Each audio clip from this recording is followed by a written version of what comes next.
thinking about the past and how much better the Stanley Parable used to be. So I made something special and tucked it away here where the game's developers won't find it.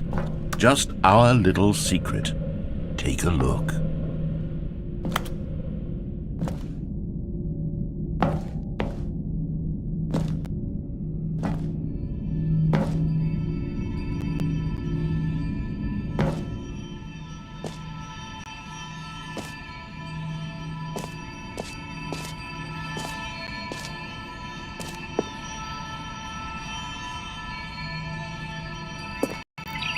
I call it the Memory Zone. It's where I've been storing all my favorite memories so I can relive the peak experiences of my life whenever. Experiences like the launch of the Stanley Parable on PC.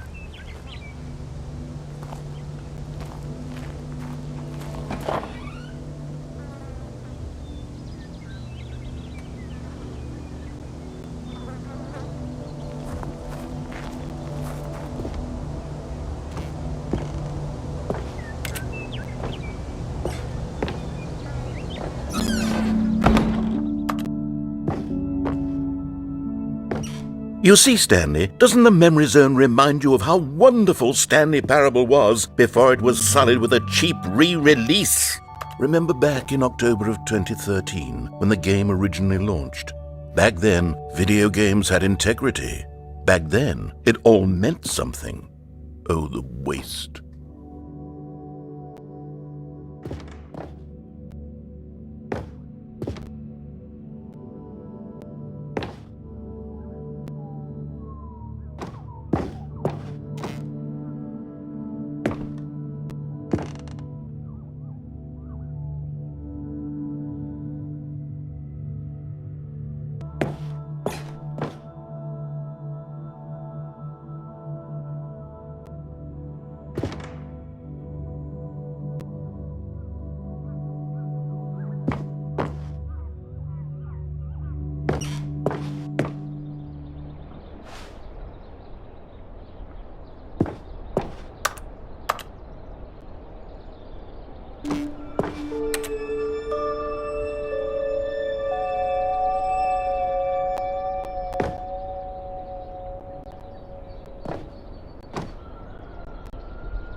Je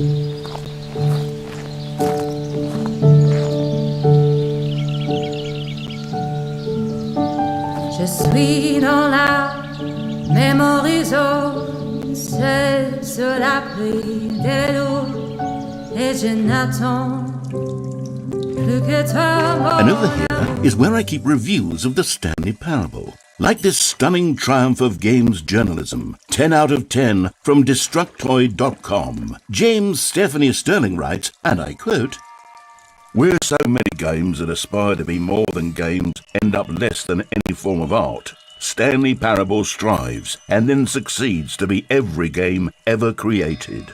Did you hear that, Stanley? Every game ever created. That's how grand and all-encompassing the original Stanley Parable was. It was literally every game ever created. It was Skyrim, it was Persona 3, it was all of them, and now it's nothing. It's no games at all. It isn't even the Stanley Parable anymore. It's just a husk now, a lifeless husk with an hour of new elevator content.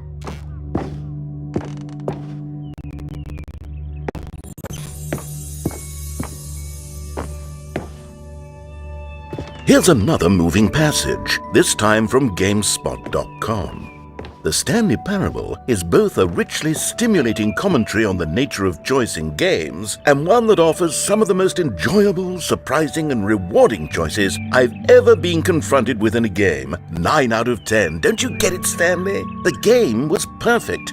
It didn't need anything else. It didn't need new content. It just needed to be left alone, to spend the rest of time collecting dust in the hallowed hall of beloved video game memories.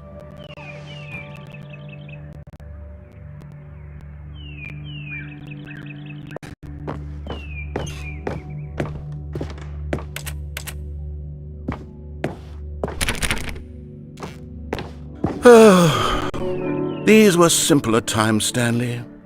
But I wouldn't give to go back to have it all over again.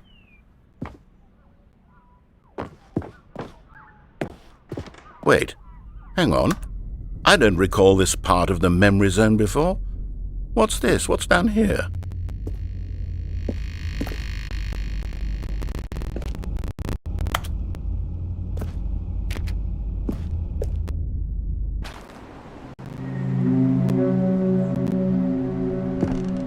Oh no! Oh God, no! Stanley, it's a collection of reviews from Steam, the online video game distributor. I haven't looked at these in years.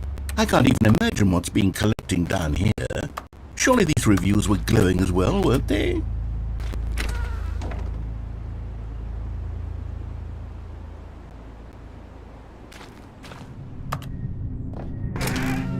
Honestly, I could not be bothered to play this game to full completion. The narrator is obnoxious and unfunny, with his humor and dialogue proving to be more irritating than entertaining. Unfunny? I'm not trying to be funny. I'm trying to make a serious work of art. I suppose I could write up a handful of gags to insert into the Stanley Parable, but the game is already such a densely layered web of profound philosophical insights that I can't even imagine where I'd have the room to stick them.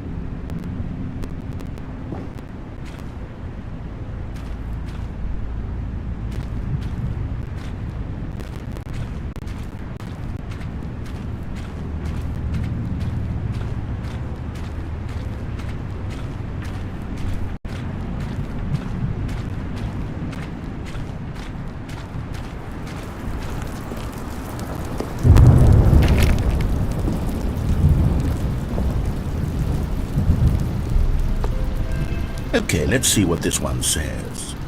While the idea for the game is good, for someone who prefers non-linear games, this preachiness gets annoying fast. Preachy? Stanley, I'm not preachy, am I? You can tell me if I'm preachy. Honestly, you can. Oh, goodness. This is actually quite shocking for me. To be honest, I had always thought of the game's dialogue as being rather terse to begin with. You can't know how much fluff I cut from the game to get it to feel as light and airy as it... Well, I always thought it did, but maybe it wasn't. Oh dear, what an awful memory to have to hold on to. These black marks are my otherwise unimpeachable track record. I feel like a failure, like I let these people down. Perhaps the Stanley Parable isn't quite as sterling as I always remembered.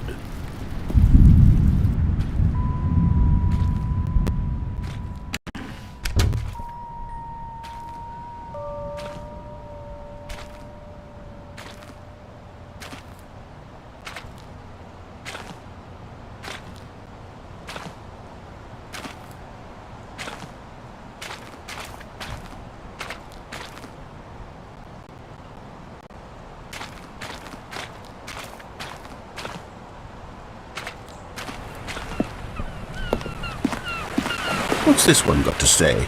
You constantly have to stop doing anything so the narrator can catch up with his long-winded explanations of what's happening.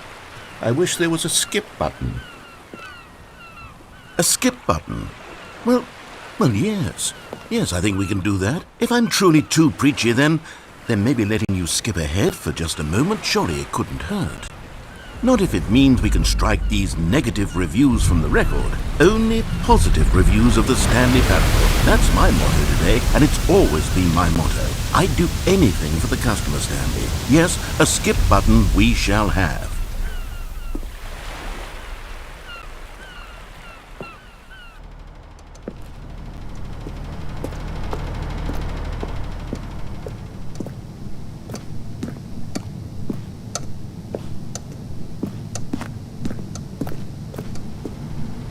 And here it is. Go ahead and give it a shot. I'll pop you forward in time so that the second my incessant droning starts to bore you, with just the push of a button, you'll have zipped right past it. It's what the players have been asking for, and I'm very proud to have delivered. No more listening to me rambling on and on and on. No, no, no, no. The Stanley Parable is a game for the people. And if the people want silence, then by goodness, that's what they're going to get. Well, don't sit around waiting for me to shut up. Go ahead and make me shut up. Here, we'll pretend that I've just begun an interminable monologue, and it goes something like this. The story and the choices. Oh, you're back, you see. You were only frozen in time for a few minutes, but it was plenty of time for me to deliver a long, rambling monologue full of unnecessary verbal flourishes and lengthy ruminations on the nature of choice in video games. Of course, I happen to believe it was perhaps one of my more profound such ruminations. Not that, of course, you need a description of it, but if I had to describe it, I'd say it was perhaps less of a rumination and more of a treatise. Or maybe a manifesto. Look, I'll outline it for you very briefly, and you can tell me what you think. Okay, so my theory is that any choice you've ever made is simply a series of choices made by the person who you are, or were, or will be at the time of having made said choice. That is to say, if by articulating a choice Well, there's sport. You really did catch me rambling on a bit, didn't you? But that's the power of the button. The minute I start to go off on a thoughtless display of self-absorption, it's right at your fingertips to go poof, and it's all over. Oh, I can't wait to see what Cookie 9 will say about this, and whether they'll edit the rating of their Steam review, or at least change some of the wording, perhaps. To be honest, I don't even know if one can change their review in the first place.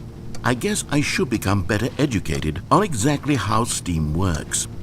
Perhaps that would have been the smart thing to check on before I went about this whole exercise of making the skip button.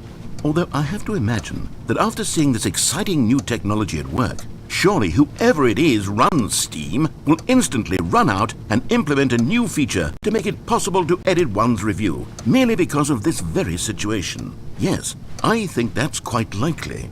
Or perhaps they'll simply grant this particular user the ability to change their review. So, okay, welcome back, Stanley. Now, I should say that the amount of time the button has been skipping through is becoming longer and longer. That last one was, well, I want to say maybe 30, 45 minutes?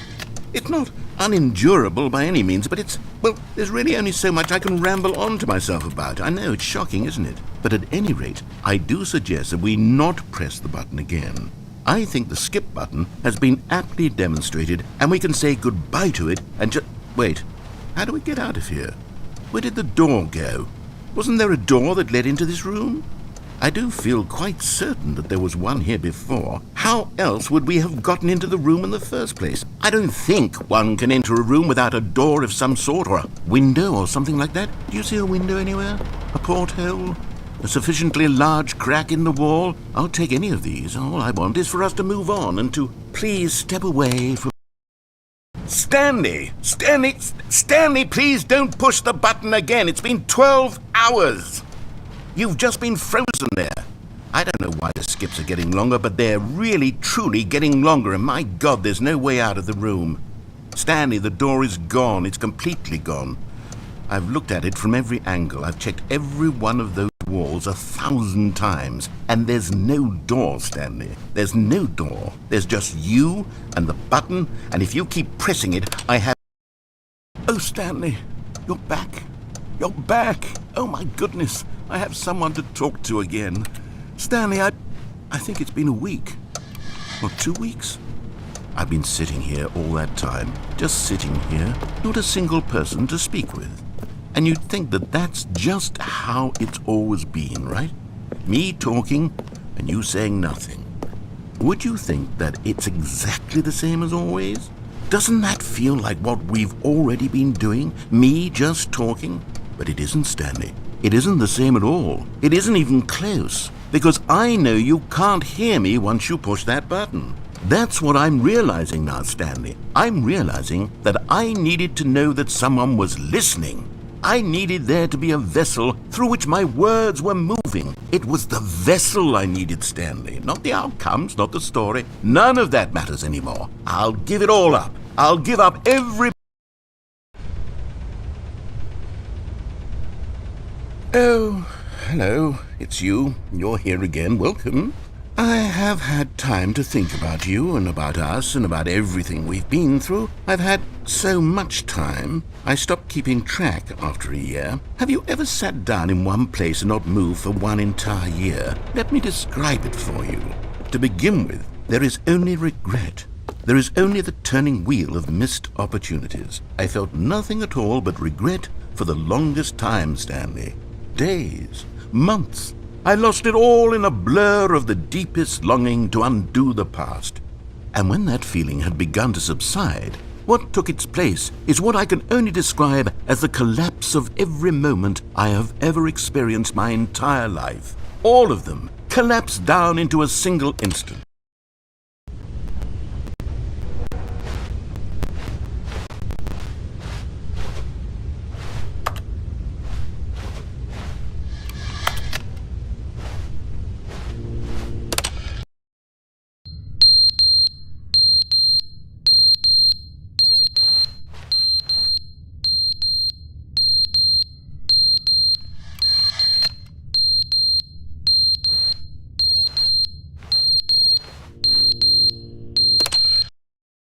But they didn't understand the game was never meant to be funny. It was meant to have a point. It was meant to speak to the human condition. But where are the jokes? Where are the jokes? They bemoaned, they screamed, they gnashed their teeth and said, entertain us. It wasn't enough. They had to leave a pathetic little thumbs-down review and make all of their pitiful demands. But then, he's talking too much, they said. First, he didn't entertain us, now he won't shut up. It's the inconsistency, it's the lack of accountability. It's the unwillingness to examine with an uncompromising heart the words that they are speaking into the world. As though there were no consequences for a lack of cohesion in one's assessment of others. But of course, absolutely anyone can leave a review. So here's what we get. We get these demands that seek everything and are accountable to nothing. We get a world where someone will say, oh, there should be a skip button. You should be able to freeze step.